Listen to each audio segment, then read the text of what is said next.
And in other news, a horse in a state Strawberry area of St. Croix was found by our news crew earlier today. This horse was in really bad shape, as News Channel 8's Wes Small soon found out. Thanks a lot, Jerome. I know that you're an animal activist, and this is going to break your heart. We are in Estate Strawberry, and as you can see, that this animal is badly abused. He's bruised. Looks like he's been cut about his legs with a machete. These are fresh wounds. He could barely stand. I'm going to go back to the studio, and I'm going to call Moises from the animal control, from the animal shelter. We don't have the facilities to really house this horse. The Department of Agriculture have to come and pick him up. This animal is badly injured. It seems like he either been tangled and he got hurt from some barbed wires or something like that, or maybe a car hit it.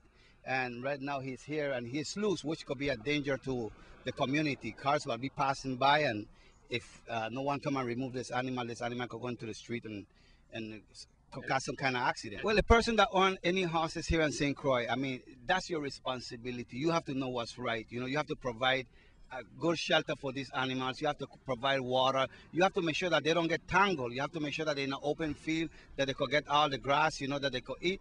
Not stray like this one that's running loose, injured, and no one is caring for it. If you want to have a horse, take good care of it. Do what's right.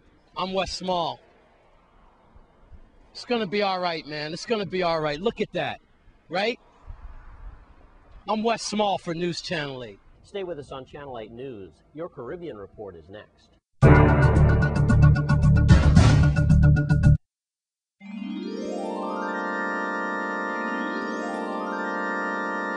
Well, let's take a look at your Caribbean Report for tonight.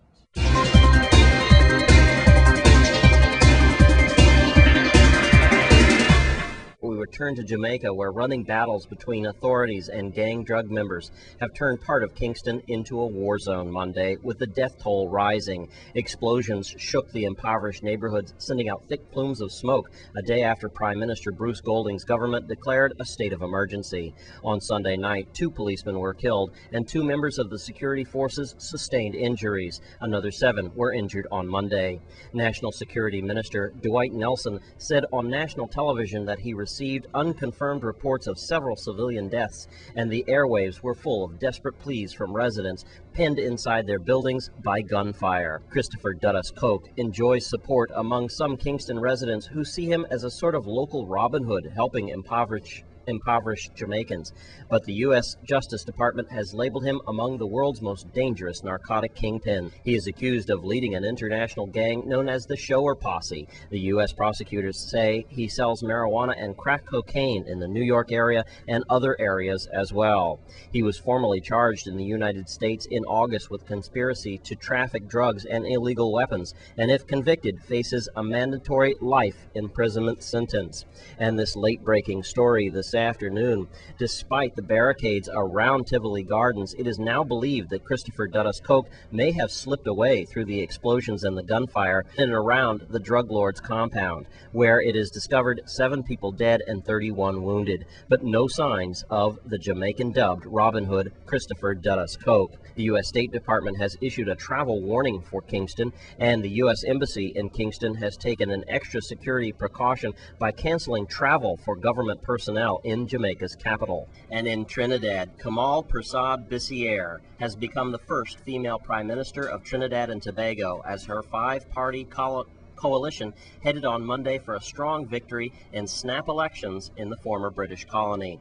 A subdued Prime Minister Patrick Manny conceded defeat some 5 hours after the polls closed. "What I do know is that we've lost the election," Manning said on live television. "The people have spoken." Meanwhile, crowds gathered at the headquarters of Persad Bassiere's United National Congress, the main opposition party, which heads the People's Partnership Coalition.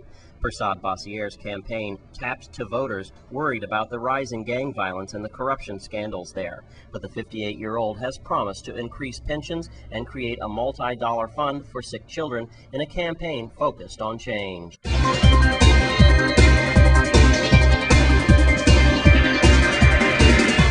Well, that's your Caribbean Report, and the VI Kidney Center just received 2 powerful awards in the medical field. News Channel 8's Wes Small has more. Thanks a lot, Jerome. I'm here with 2 proud staff members of the Virgin Island Kidney Center. We all know Dr. Gardner, who is one of the foremost, if not the foremost, nephrologists that we have in our territory. Doc, congratulations.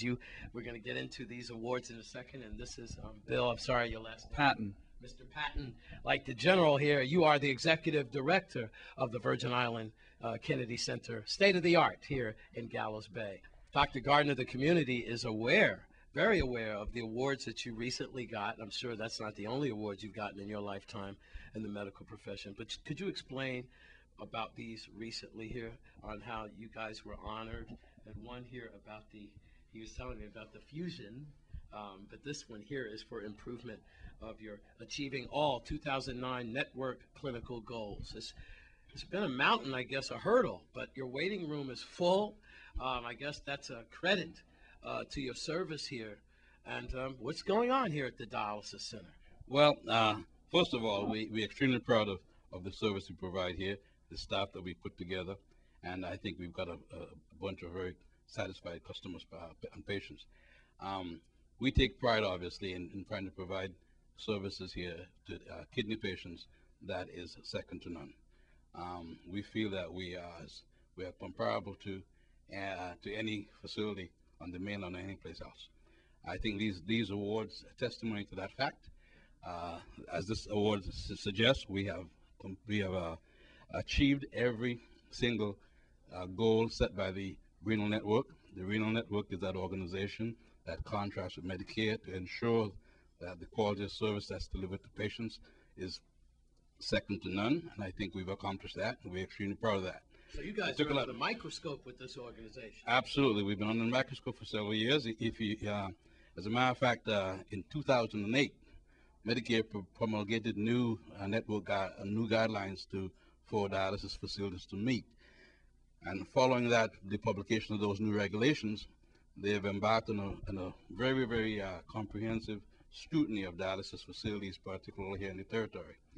And I can tell you, it's a very painful process. We've been through it a long and hard process. We're extremely proud of what we've accomplished, and we plan to keep it up. Bill Patton, you were telling me that these Network 3, the Renal Network 3, from my home state, New Jersey, also they incorporate the Virgin Islands, Florida, I believe you said? Puerto Rico. Puerto Rico. Puerto Rico, the Virgin Islands, and New Jersey. The entire country is divided up into renal networks, and we're in network number 3, and they gather information, a lot of statistical information constantly. We send them information every month, and they're, like Dr. Gardner said, they're under contract with Medicare to oversee all dialysis centers everywhere. And they recently had a large meeting in San Juan, where they brought together all of the units, all the dialysis centers in San Juan and the Virgin Islands, and we were recognized for the quality of service that we've been delivering here for quite some time.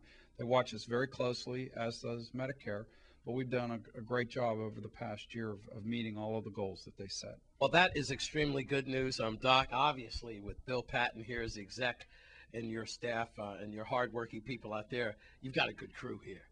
So we expect to see you around for many more years. And I guess your goal is to keep most of, if not all of your kidney patients off of dialysis. Well, we have two goals here primarily. Yes, that's the primary objective. We are trying to get into, we actually have an education program. I think that's very important for patients to be educated, to know what causes kidney disease and how to prevent, if not postpone, coming to dialysis. How can we get in touch with the Kidney Center? You can reach us at a telephone number. We are obviously located in Gallows Bay. We can be reached at area code 340-773-3227. 2 dynamic awards there for the Virgin Islands Kidney Center. Congratulations to Bill Patton and you, Dr. Gardner, and your entire staff. In Gallows Bay, I'm Wes Small for News Channel